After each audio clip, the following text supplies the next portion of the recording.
interesting couple. They came to us with 11 years of married life. So here the husband is around 39 years old and wife is 32 years old.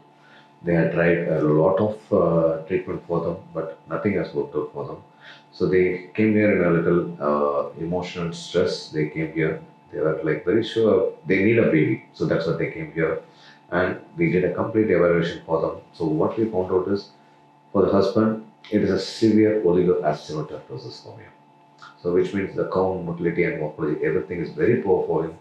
But in the wife side, it's not, there is no major risk factors.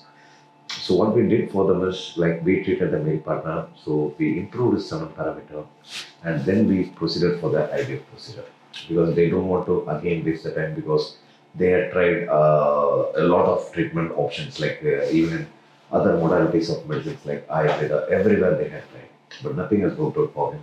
So finally they came here. So this was the IVF, this was the egg which was got for them.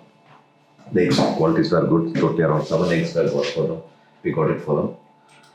And so this is the ICSI which is done for this couple.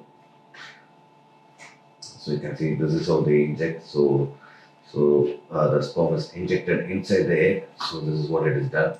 And we had left it to grow for around 5 days. So the embryo was grown for 5 days. And then I'll show you how the embryos are.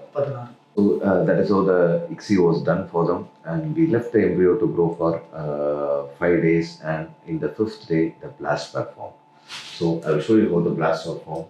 So you can see this is a good blast, good cavity blasts were formed, and the blasts were frozen, and we are planning to transfer for them, and we expect a positive pregnancy because with a lot of physical and not physical, mental and family stress they came here.